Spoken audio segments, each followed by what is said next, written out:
Family and fellow soldiers, I'm the Professor, and this is the Moment of Truth. And now the Friday Crime Report. Kent, Washington, March 7th, 2024, 7:45 p.m.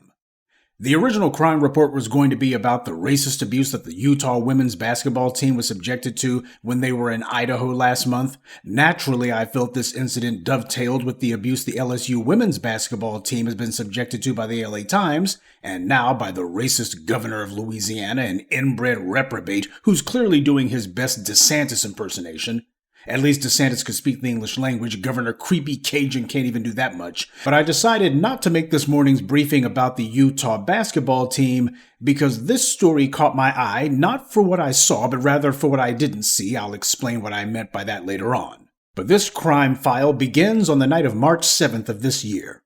A black woman was on a King County Metro bus in Washington, sitting near the back. The ride had been peaceful until two men boarded the bus and sat behind this black woman. One of the men began making racist remarks about black people and saying the N-word. The victim turned around to see who was making the racist comments, which is when the suspect focused his attention on her. He also reportedly told this 43-year-old black woman, "I hate black people," and made remarks about Rosa Parks and how this black woman should sit in the very back of the bus. The police report documents that this woman also heard him spitting on her from behind. This torrent of racial and physical abuse went on for 10 minutes. The black woman, understandably fearing for her life, walked to the front of the bus to request the driver call 911. This was when the assailant decided to escalate the situation. He followed the black woman to the front of the bus, and when the bus driver opened the bus doors, the assailant forcefully pulled the black woman off the bus by her throat. After yanking her off the bus, he then began punching the black woman repeatedly before pulling out a knife and stabbing her several times. The only thing that saved this black woman's life was that she was wearing a thick winter coat. She was injured, but fortunately the injuries weren't serious. This race criminal fled on foot after the black woman called 911, but he didn't get far. Kent police officers found him a short time later hiding underneath a vehicle at a house near the incident.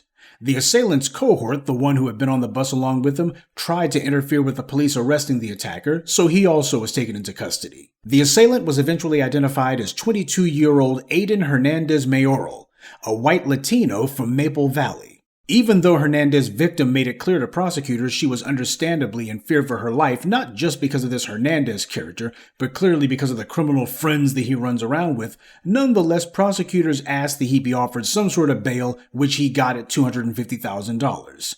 This criminal has since pleaded not guilty. It's obvious prosecutors don't want to take this case to trial, not because they think it's a weak case. After all, the attack was caught on video, so this is open and shut.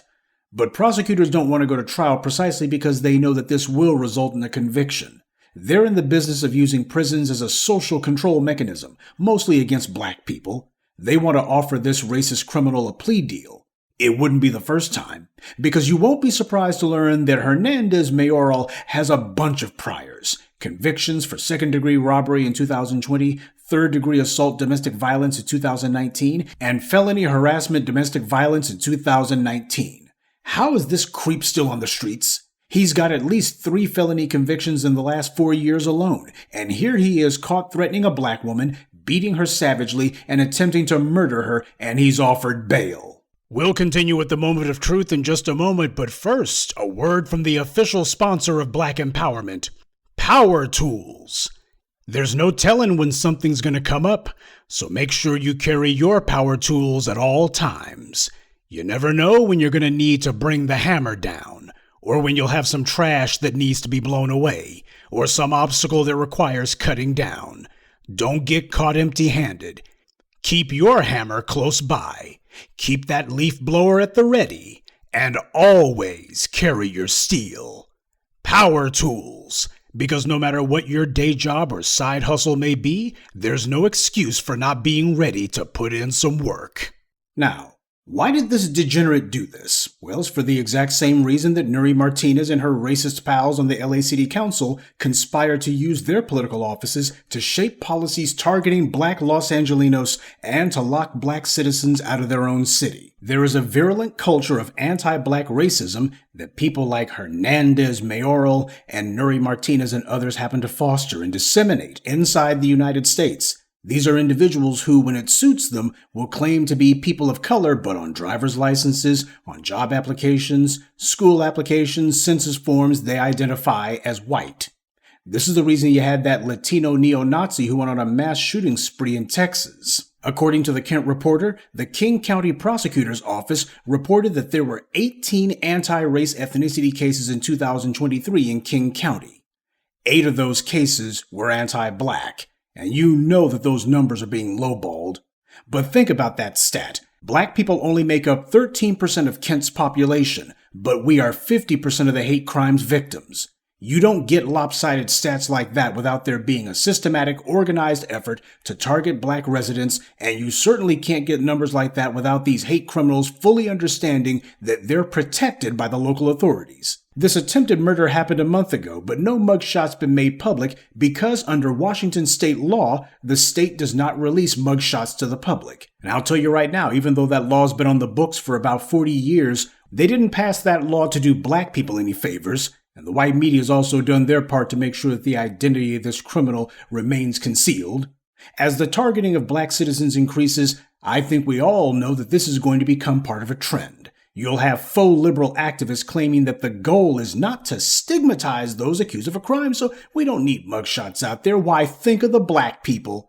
It's just like when Judge Aaron Persky decided to let the rapist Brock Turner off the hook. And when people in California organized themselves to have him yanked off the bench, you had the white media pretending that, oh, this is going to intimidate judges. They're going to be handing down harsh sentences and black people are going to catch the worst of it. That's that faux liberal nonsense that we keep hearing about.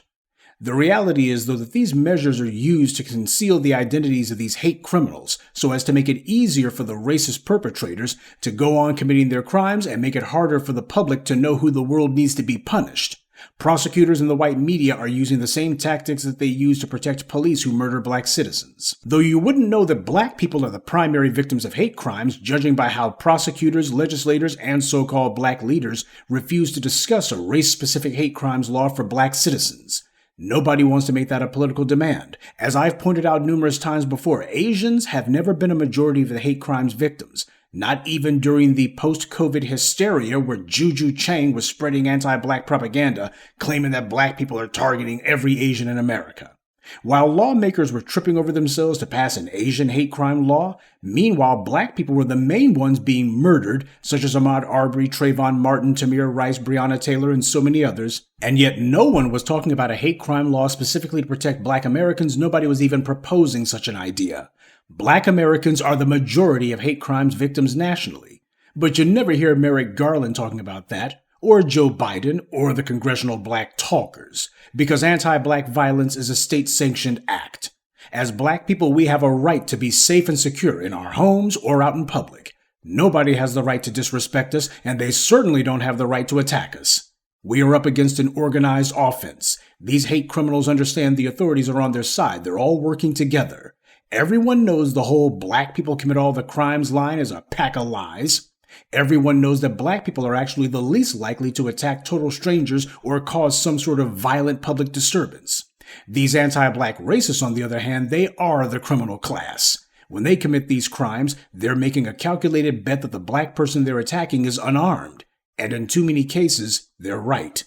Black people are the most peace-loving and law-abiding demographic in America. That's not a brag, it's just a fact. The problem is this society doesn't obey the law and doesn't love peace. The only law in America is white supremacy, and that's the opposite of law. Fortunately, this creep was only armed with a knife, and the woman's winter coat was high quality, which protected her and saved her life. But the last time something like this happened, the assailant was George Zimmerman, and he didn't use a knife. We cannot depend on the police to protect us. They're just as involved in these hate crimes as the Aiden Hernandezes of the world. Our self-defense is also our self-responsibility, too. This way, the next time some punk decides to commit a hate crime, it will be his last stop. And that's this week's Friday Crime Report. Keep your eyes open and stay on alert, because there's a lot worse criminals out there than the ones the white corporate media chooses to show you. Good day, and be one. I'd like to take a moment to mention some of our contributors. Stay Positive, Ginger Vine, Sabrina, Jamail Howard, and Weighty Blanks. Salute to them and thank you to everyone for listening, liking, and sharing this message. Black empowerment only exists because of you.